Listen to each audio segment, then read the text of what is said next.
E oggi vi diciamo qualcosa di molto importante sulla trasparenza e liquidazione di Veneto Banca. Sapete cosa è successo? Ho fatto richiesta come presidente dell'associazione ai liquidatori di Veneto Banca di avere un accesso agli atti, cosa prevista per normativa, per vedere alcune cose che non ci erano chiare. Abbiamo richiesto dei documenti. Ho richiesto dei documenti. La liquidazione, i commissari mi hanno rifiutato l'accesso agli atti. Sapete perché? Perché io sono socio di Popolare di Vicenza, ma non ero socio di Veneto Banca. Mi hanno quindi rifiutato con una missiva dicendo che io non avevo titoli per fare l'accesso agli atti. Evidentemente avevano visto il libro soci e si erano accorti che io non ero socio. Noi pensavamo che loro potessero darcelo in rappresentanza dell'associazione di tutti gli associati che abbiamo, ma così non è stato. Ma poi cosa è successo, Mario? Abbiamo saputo che un socio di Veneto Banca ha fatto delle richieste alla liquidazione coatta amministrativa, esattamente come ha fatto Luigi, e a lui invece hanno risposto che bisogna che vada in banca, che gli mandi i titoli di Veneto Banca. Insomma, in poche parole, hanno fatto di tutto per allungare i tempi di questa benedetta richiesta. Quindi, in sostanza, a me hanno detto di no, sapendo che non ero socio, perché evidentemente sono andati a vedere il libro soci, non avevano altra possibilità. A lui non hanno detto no, gli hanno detto ma procuraci il titolo. Quindi non hanno usato la stessa misura che hanno usato con me, dove potevano dirgli di sì, perché tanto hanno il libro soci davanti. Questo si chiama, a casa mia, me ne prendo la responsabilità, fare ostruzionismo. E fare ostruzionismo, cari commissari, che siete pubblici ufficiali, ha poco a che vedere con la trasparenza che dovrebbe animare voi e la vostra attività. E allora sapete che c'è, cari commissari? Siccome abbiamo già fatto, Mario, 4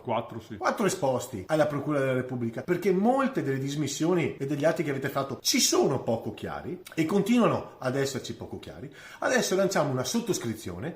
Caro ex socio di Veneto Banca, se anche tu come noi all'interno della liquidazione vuoi vederci chiaro, dacci mandato, facciamo una raccolta dei mandati di tutti quelli che vogliono trasparenza all'interno della liquidazione per poter chiedere i documenti ai commissari. Visto che continuano a fare ostruzionismo, vediamo se col numero, con tante persone che aderiscono a questa iniziativa, continueranno a fare ostruzionismo. Contattateci a questo numero per questa iniziativa e a questa mail info@noichecredevamo.com, ve la mettiamo anche sotto. Grazie mille a tutti, viva la trasparenza, ma di fatto la trasparenza, non l'ostruzionismo. Cari commissari, ci vedremo presto. E condividete il video sempre e poi mettete per cortesia like. Buona giornata. Buona giornata.